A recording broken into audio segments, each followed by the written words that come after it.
lot of the talks surrounding this national security law are not new. In fact, the origins of the national security law date back to 1992, and the Hong Kong government had intended to amend its basic law by introducing Article 23, which is the national security law, in 2003 and failed because of a mass protest on July 1st. So this is part of a long, ongoing source of bilateral tensions between mainland and Hong Kong to introduce this national security law.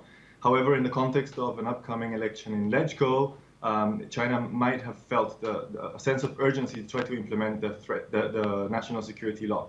Now, this, in a sense, could be seen by investors as a step to further sort of dent the independence from Hong Kong, but from a practical standpoint, and if you look at the impact that it will have on trade and investment, we think that will be fairly muted, because a lot of Hong Kong exporters are already struggling massively from the US tariffs on Chinese goods that were imposed last year.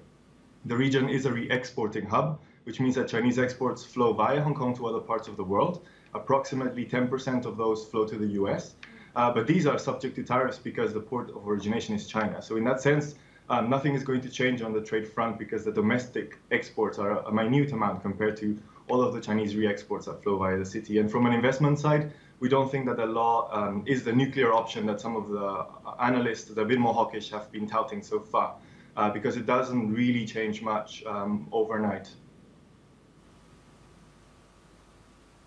Right, but when we look at socio-economic political models in countries worldwide, especially in this case, with what's happening in the US, what's happening in Hong Kong right now, it puts a spotlight on how rising social unrest, if they persist, can have deep implications for the economy. And add to that, if you are staring at impending elections and political uncertainty, then that just adds to the confusion there is in terms of productivity gains being compromised. Do you not see Hong Kong facing a brunt of these challenges?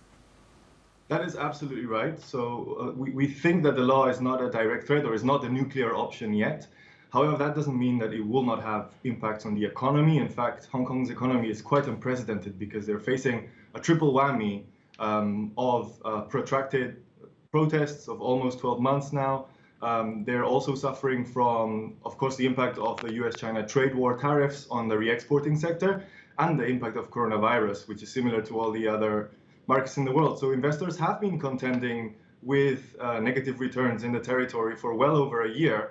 And the fact that this national security is going to instigate additional social tensions means that there's no end in sight to this downside pressure on the Hong Kong economy, and that might trigger some outflows because of what we're saying, that the economy is not in good shape because of this triple whammy of factors that are quite specific to Hong Kong.